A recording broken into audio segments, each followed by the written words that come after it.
आज मैं आपको एक ऐसी टेक्निक बताने वाला हूँ जिससे आपका पढ़ने का तरीका बदल जाएगा। आपको चीजें ज्यादा याद रहेंगी और पढ़ाई में आपका फोकस भी बढ़ जाएगा। आप कॉलेज के स्टूडेंट हैं या किसी कॉम्पिटिटिव एग्जाम की तैयारी कर रहे हैं तो ये टेक्निक आप सबके बहुत काम आने वाली है। तो इस वीडियो को पूरा और एंड तक देखना। दोस्तों, जब भी आपको कोई इन्फॉर्मेशन या आंसर याद करना होता है तब आप क्या करते हो? उस आंसर को बार बार पढ़ते हो या उसको रटते हो या फिर उसको बार बार लिखकर याद करने की कोशिश करते हो। इस टेक्निक को कहा जाता है रिपीट एंड रिमेम्बर। लेकिन इसमें एक बहुत बड़ी गलती है जो आप हमेशा करते हो। आप आंसर को बार बार तो पढ़ते हो लेकिन उसको पढ़ने का तरीका वही रहता है, जिसकी वजह से चीजें आपके दिमाग में नहीं बैठ पाती। जैसे कि ये एक पैराग्राफ, अगर आपको इसको याद करना है तो सबसे पहले आप इसको अच्छे से पढ़ लो और पूरी तरह से समझ लो। फिर इससे रिलेटेड छोटे छोटे क्वेश्चंस को एक जगह पर नोट कर लो। फिर हर क्वेश्चन का आंसर याद करने की कोशिश करो। अगर याद नहीं आए तो फिर से पूरा पैराग्राफ पढ़ो। लेकिन अब आप उस पैराग्राफ को, उस पर्टिकुलर क्वेश्चन के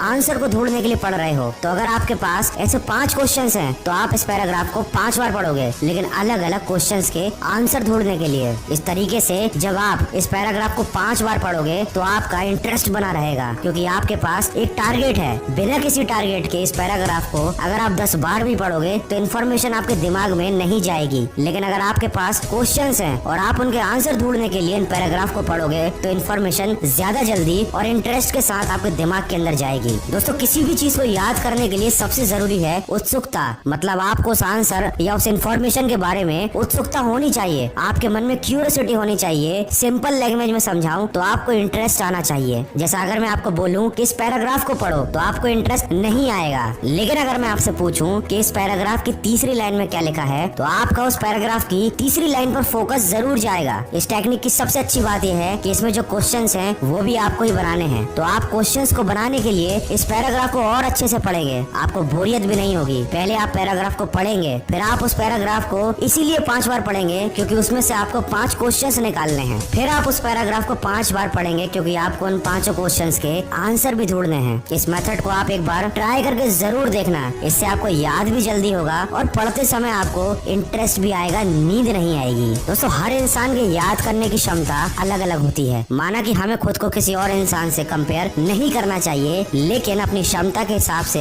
हमें पूरी कोशिश जरूर करनी चाहिए। अगर आप अपनी 4 सेंसेस का इस्तेमाल करेंगे तो आपको चीजें ज्यादा याद रहेंगी। सुनना, देखना, लिखना और बोलना। जब आपको कोई आंसर या कोई टॉपिक समझाए तो उसको ध्यान से सुनिए। जब आप किताब से पढ़ें तो चीजों को फोकस के साथ देखिए। बार बार लिखकर या ऊपर बताई गई टेक्निक का इस्तेमाल करके उनको याद रखिए। आईने के सामने खुद को वही आंसर बार बार समझाएं या फिर अपने किसी फ्रेंड को उस टॉपिक को पढ़ाएं। इससे वो चीज आपके दिमाग में बहुत अच्छे से बैठ जाएगी। तो इस वीडियो में बताई गई टेक्निक को एक बार यूज करके जरूर देखिएगा, आपको डेफिनेटली फायदा मिलेगा। दोस्तों, याद करने का तरीका तो आपने जान लिया, लेकिन इसके अलावा 8 ऐसे टॉपिक हैं जो हर स्टूडेंट को जानना बहुत जरूरी है। जैसे कि पढ़ते समय आलस से कैसे हटाएं, रात भर जागकर पढ़ने का तरीका क्या है, फोकस पावर बढ़ाने का तरीका क्या है, और ऐसे ही टोटल 8 टॉपिक जो अभी आपके सामने हैं। इनको एक ही वीडियो में बताना संभव नहीं है, तो इनके लिए मैंने 8 अलग अलग ऑडियो बनाए हैं जो हर बुधवार और रविवार आपको खबरी ऐप पर मिल जाएंगे। सबसे पहला ऑडियो पढ़ते समय आलस्य को कैसे हटाएं की लिंक मैंने डिस्क्रिप्शन में दी है। आप एक बार इस ऑडियो को जरूर सुनिएगा और हाँ, मुझे कमेंट करके जरूर बताइएगा कि याद करने वाली ये टेक्निक आपको कैसी लगी। मैं मिलूंगा आपसे अगले वीडियो में जो आपके जीवन में सकारात्मक ऊर्जा को भर दे और आपको दिखाए एक सही दिशा। सुनते रहिए मन की आवाज।